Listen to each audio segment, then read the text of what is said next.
Hello everybody, my name is Blaine Elizabeth and welcome back to my channel.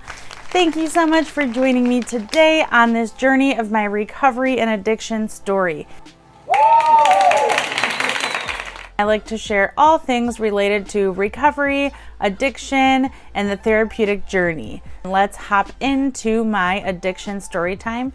Part 3. All right, you guys. So before I begin, I wanted to give a trigger warning for substance abuse and sexual themes. This is a wild ride, and this is where my addiction gets pretty dark. If any of those topics bother you, I would highly suggest that you click off of this video. So where we last left off in my addiction journey, I had just tried Oxycontin, which was the very first opioid that I did. I had just dropped out of college and my emotions were very heavy. I was feeling very depressed. I felt like a failure and like my life wasn't worth a damn. I was living at my mother's house. I had 2 siblings that were very young and I didn't want to be a bad influence on them, so I tried to stay away as much as possible. I hung out in bars a lot. I was just mainly looking for trouble, trying to see where I fit in this new world of being an adult. One of the things that I realized was that all of my close friends were graduating college, being successful, becoming nurses, and growing up and paying their bills, and I was just not. This led to a snowball effect of me just feeling like an immense failure and then behaving like a failure, and then that snowballing into basically an addiction. Society puts these expectations on us as young people to graduate high school at 18 and go to college and in 4 years know what you want to do with the rest of your life and have the degree to support that. And that's not always realistic. So after I tried that first Oxycontin, I was in love. I didn't feel like a failure anymore when I took that substance. I felt perfect. I felt whole. I felt amazing. And I wanted to keep feeling that way. I had a boyfriend at the time that we called Roscoe in the last video, so we're gonna stick with that.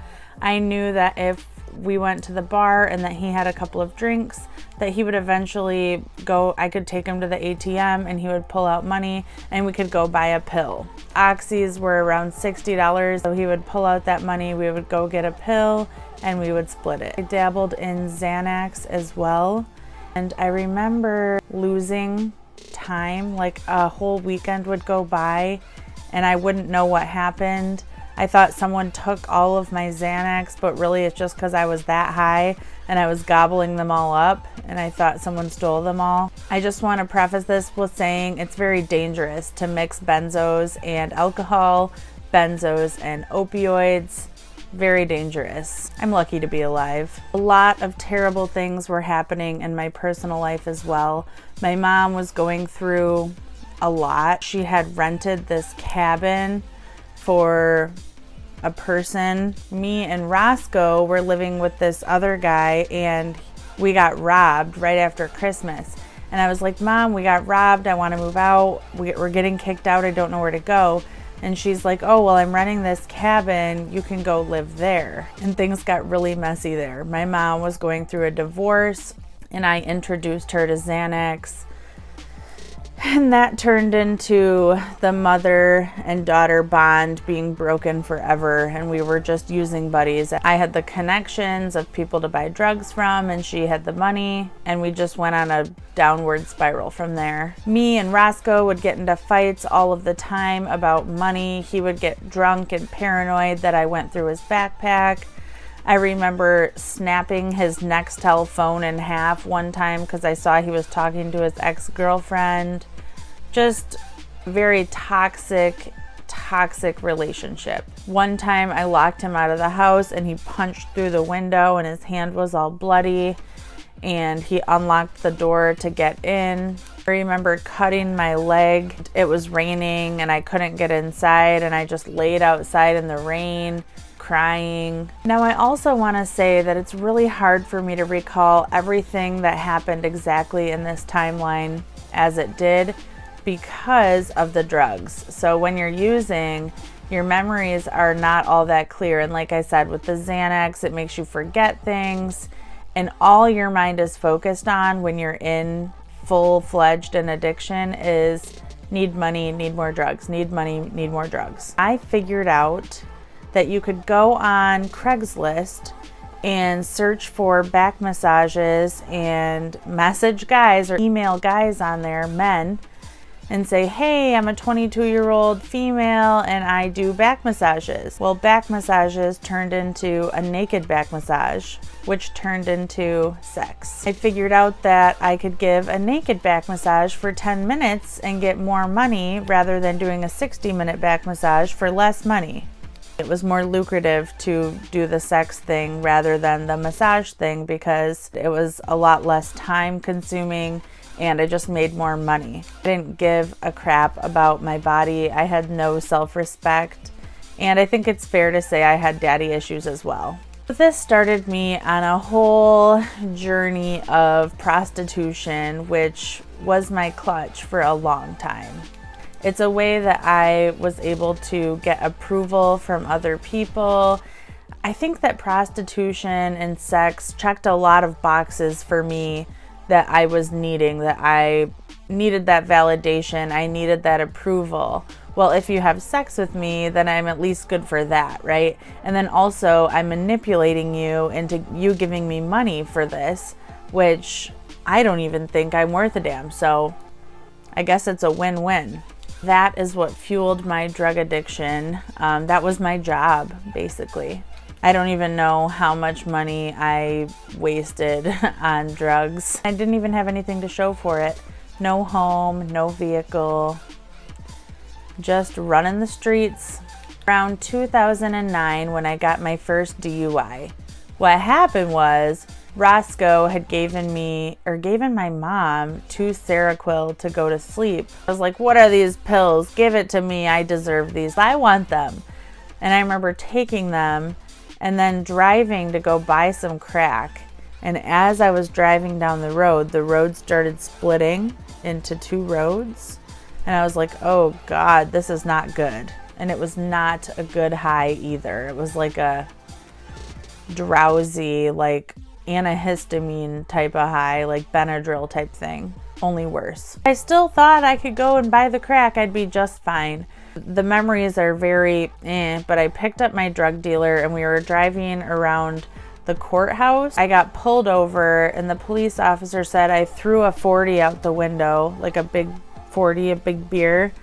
And when he pulled me over, I had a needle and spoons in my purse. For some reason, he didn't search me or anything. He just took me straight to jail. I think I told him everything. Oh yeah, I did this and yeah, that's my drug dealer. And that drug dealer ended up getting charged with marijuana because he had marijuana on him. I think I must have smoked up all the crack. My mom had to come and get the car so it didn't go to the impound lot. After this is when I went to my very first detox or treatment center. I had no idea about recovery or meetings or this big group of people that were there ready to help you when you're ready to get sober or clean. I think it's like snowing outside right now. So I went to a 5-day detox at this place called Pathways. I found it very interesting. Everybody there was very kind to me, didn't treat me like a piece of shit, and it was a place where I could rest and relax and kind of get my body back on track. Another memory that I had from this time was, one, they didn't let you smoke cigarettes, which was a problem. They gave you nicotine patches, but you could go to the meeting that was at the Health Source building. So if you were lucky, you could snatch a cigarette off of one of those people or ask for a cigarette and a lighter. And go back to the detox pretending you didn't just smoke a cigarette. Like, that smells so bad. You can smell a cigarette from a mile away. Who did we think we were fooling? I don't know. But anyways, one takeaway that I had from that first detox was that there was this big group of recovering people that had been clean for years and had really bad addictions or alcohol problems. And it was very interesting to me. I remember sharing about God, and that really threw me off because I had no idea about God. I wasn't raised like Christian or in churches. I had gone to a couple churches here or there. I remember going to church when I was in 5th grade, but it was to get the candy bar because we got a candy bar and we got to leave school.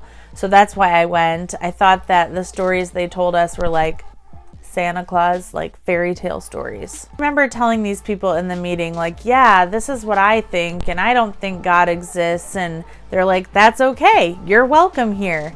And then that sparked a conversation of all these people in the meeting talking about their concept of God as they understood him or her or it. And I was just like, holy shit, these people are open-minded. They're not preaching Christianity to me. This is very interesting.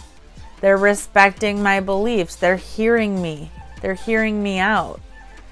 That was one thing that I will never, ever forget. I had never met a group of adults that was this open-minded.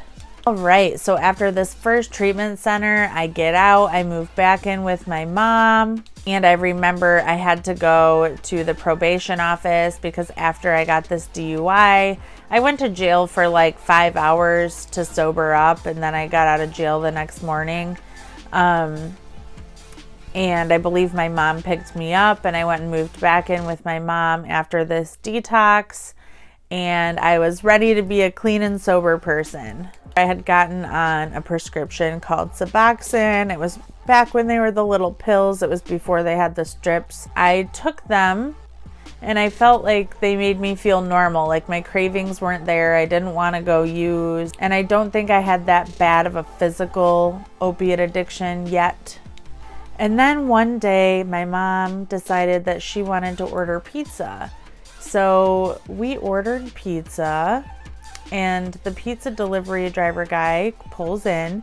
My mom gives me $100 bill and says, hey, will you see if he'll take you to the corner store to get change? And the corner store was like right down the road. It was very close to my house and I would walk there sometimes. I was like, yeah, sure. I go get in this guy's car and I'm like, hey, can you take me to the corner store real quick? We got to get change for this 100 so we can give you, your money. And he was like, yeah, sure. Well, while we're driving, I noticed on his arm track marks. And I was like, you know how to get Xanax? And he was like, I don't know how to get Xanax, but I know how to get heroin. And I was like, okay, cool. Give me your number. I'm going to call you later tonight. And I did. And that started a relationship with someone that I would frequently call to get high with. I would have him come rescue me from whatever treatment center I was in so that I could run off and get high. So weird how things happen like that, isn't it? I feel like each treatment center that I have ever been to planted a seed of recovery in my head so that when I was ready to be clean and sober, that all that information and knowledge was there ready for me to pounce on. I'm gonna go back to using Oxy because I didn't really get to the progression of me using heroin. Using Oxy, I met a bunch of different people. One of these people in particular was a woman in her 40s. She did Oxys and she had a lot of connections. So I was like under her wing. She would let me stay at her house. She had kids my age and I clung on to her. She used needles, so she would shoot up Oxycontin. I would see her get high really quickly. And whereas if you take it through your nose, you have to wait like 10 to 20 minutes before it hits you. So one day I remember taking a shower at her house and I was like, hey, I'm gonna call her Angel. Hey, Angel, can I do your rinse? A rinse is essentially what is left on the spoon after someone crushes it, puts it in the spoon, cooks it up, and shoots it up. The rinse is like what's the residue left in the spoon. So you just add water to that spoon, circle around whatever dope is left in there, and shoot it up. So that was the very first needle experience that I had. Needless to say, I didn't feel shit. And so I was like, that was pretty uneventful. I guess needles aren't so scary. And so that kind of lowered that fear for me. I went on to do the real thing. There's a group of people that were shooting Oxy that I would hang out with a lot. Me and Roscoe would. Oxy started becoming very expensive. We were like, this is getting too much for us, but we want to keep doing it, so what else can we do? And we found heroin was much cheaper. You could get a pack of heroin for like 15 bucks. So that's what we did. And I also remember the very first time shooting up heroin. We were in this girl's apartment that she was like cleaning out, going through all of these boxes of stuff that she had in storage. We went and bought some heroin and we were sitting up there and we decided not to cook it because when we were cooking it, like it wasn't working. Like we weren't feeling anything off of it.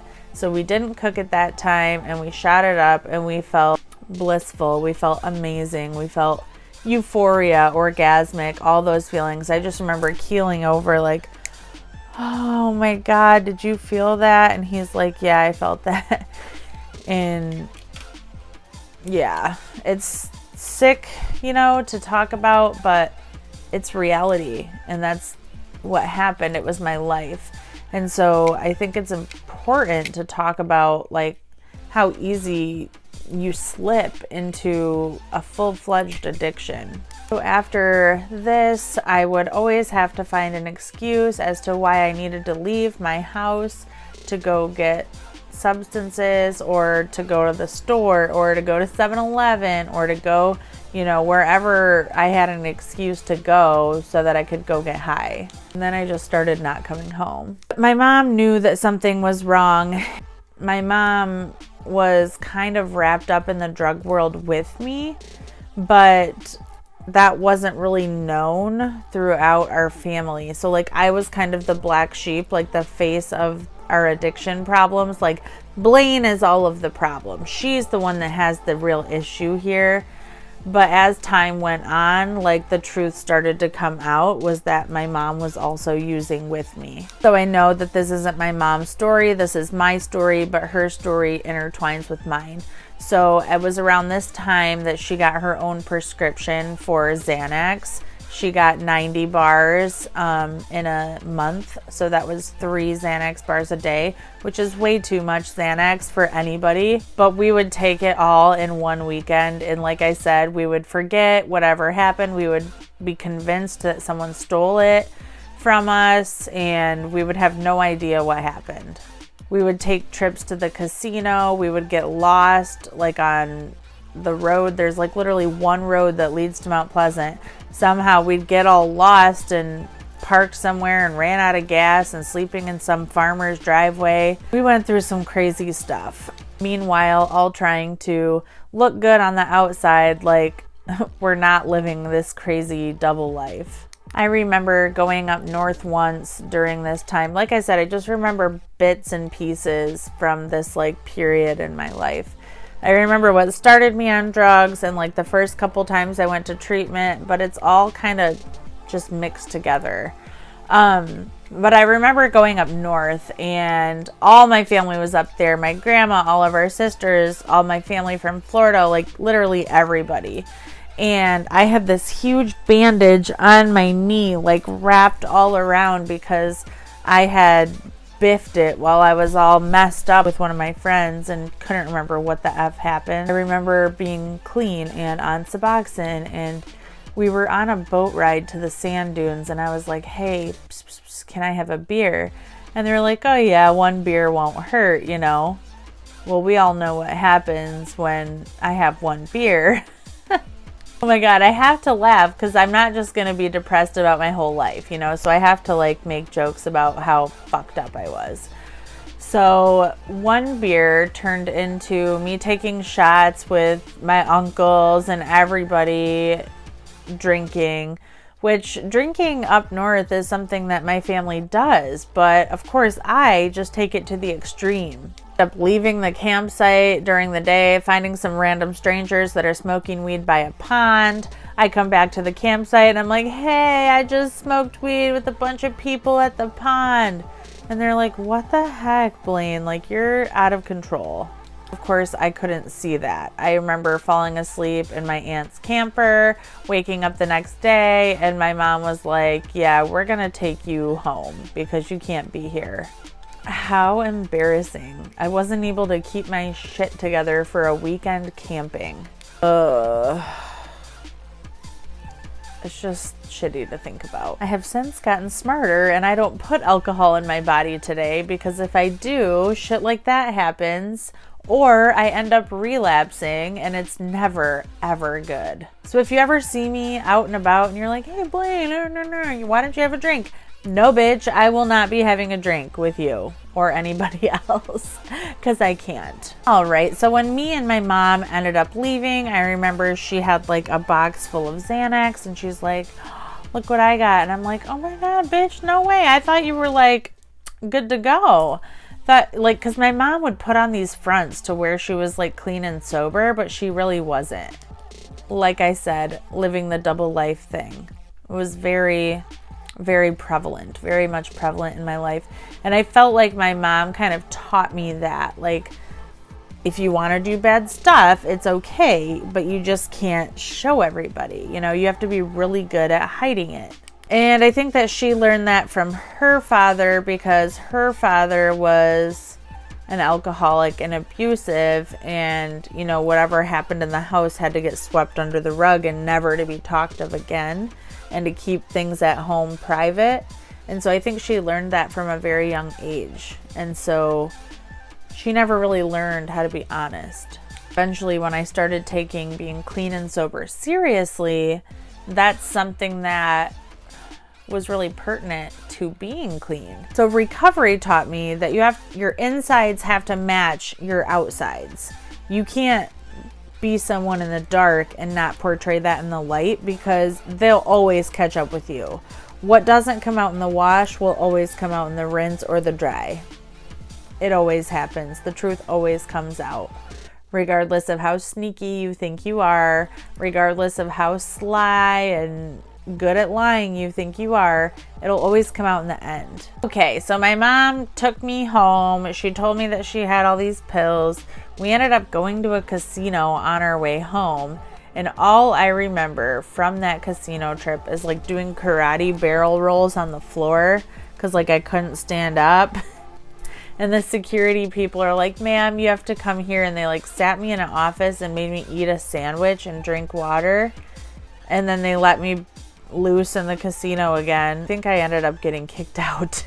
And then we went home and got some more drugs and was back on our merry way. Meanwhile, this whole time I'm on probation. One morning I had court and I had an alarm set in my phone. I had the court notice on the fridge because I was like, I don't want to go to jail, so I got to go to this court date. And I remember they had me go and test for marijuana and cocaine, and I was so nervous, and I was like trying to wake up my mom, and she would not wake up. My mom would take so many Xanax or whatever that she would just be like, and so I had to go to the court date by myself.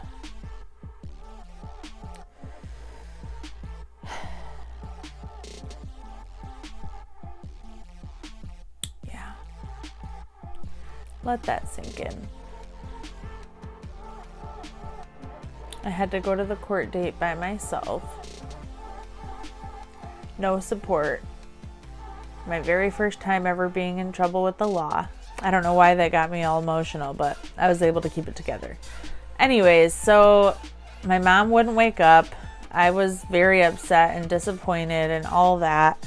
I think I bought one of those drinks that like cleans out your system. I went to the courthouse and I was like, okay, give me the drug test. They're like, no, you have to go to the sheriff's office before you come here.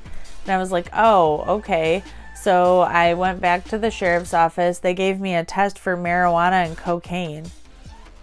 I'm like, I don't even do marijuana and cocaine. I do opiates and benzos. Okay, I can pass this test with flying colors. So yeah, anyways, I passed the drug test. And I think they sentenced me like a 74-11. I just had to do probation. I got time served for the couple days that I spent in jail. Well, you know, I had to go see my probation officer, and she told me I had dropped dirty, that I better get in a program because I had dropped dirty. So I was researching programs around Saginaw area, and I had my grandpa drive me by this one called Odyssey House. And I walked up there and like asked for a pamphlet, and it was right behind the Social Security building, and I was like scared of the area that it was in. I was like worried about it.